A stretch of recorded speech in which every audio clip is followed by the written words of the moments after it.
So Microsoft has been making a lot of poor decisions when it comes to their game studios, because now we have several game studios that are shut down because of their poor management. Two of the biggest studios that people keep talking about is Tango Gameworks and Arcane Austin. Arcane Austin is the people behind the Dishonored series, the remake of Prey, and unfortunately Redfall. And Tango Gameworks was the people behind the Evil Within games and Hi-Fi Rush. And even though Hi-Fi Rush did great in all key measurements, as they said in their tweet, they still unfortunately got shut down. And when it comes to Arcane Austin, people like to point out the fact that Redfall is probably the reason why. To be honest, it was only one failure, and I don't think a whole studio should be shut down just because they failed at one game. But now I'm never going to see Evil Within 3, I'm never going to see Hi-Fi Rush 2, because unfortunately, even though you're doing great in this industry, you still can get canned. And I'm having a hard time understanding where Microsoft's coming from on this, because it seems like they're more concerned about keeping Game Pass than they are keeping the studios. And the studio is kind of what you want in order to bring out those games to put on Game Pass so you can sell more subscriptions. But according to this article in Eurogamer, it seems that Microsoft's just spending $1 billion a year just on marketing alone,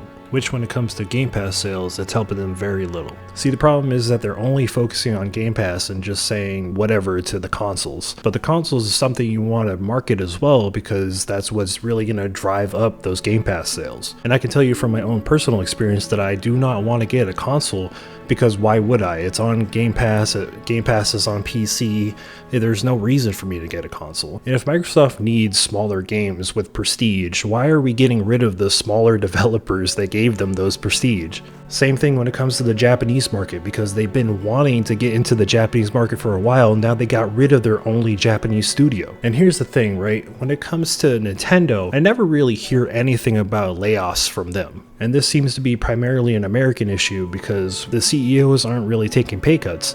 If we look at some of the CEOs in Japan, they take pay cuts and give those money to the developers so that they can keep working. In Japan, they have laws protecting this stuff.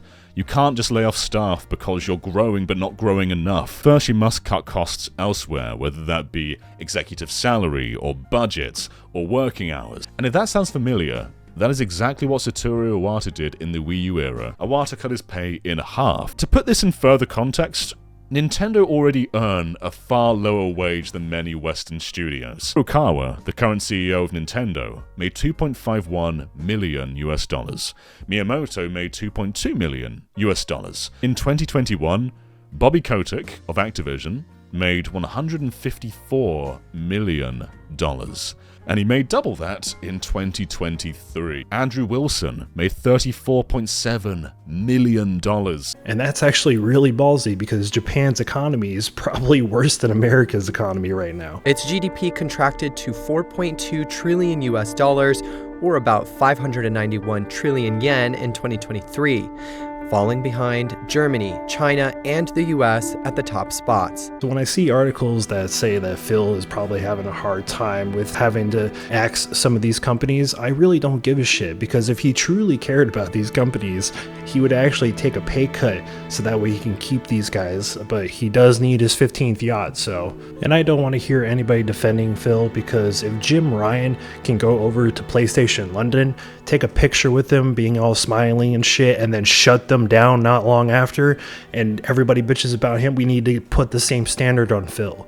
What Microsoft really needs to do is stop overinflating these budgets on video games and just make a smaller budget for you guys to work on and use that instead. Because you're having these big budgeted games and then you have very little people buying them, and then all of a sudden all these studios and all these people get layoffs. And it's no wonder they're getting layoffs, because you're overinflating these games, thinking that they're all going to be top seller games, but they're not. This is also why we constantly get remakes, because we can put a big budget on them, and then more than likely and guarantee people do like that franchise and they're going to buy it. But even when you do put these big budgets on well-known games, they still seem to fail because you guys aren't putting that much effort into it. Halo was a recent example where you guys put in very little effort, and it seems like you guys got people that don't know what they were doing. Only now is the game at the state that it should have been when it first launched. And this is probably why Microsoft's just been buying these big studios, so that way they can have big studios that already had these big games and then just launch it on Xbox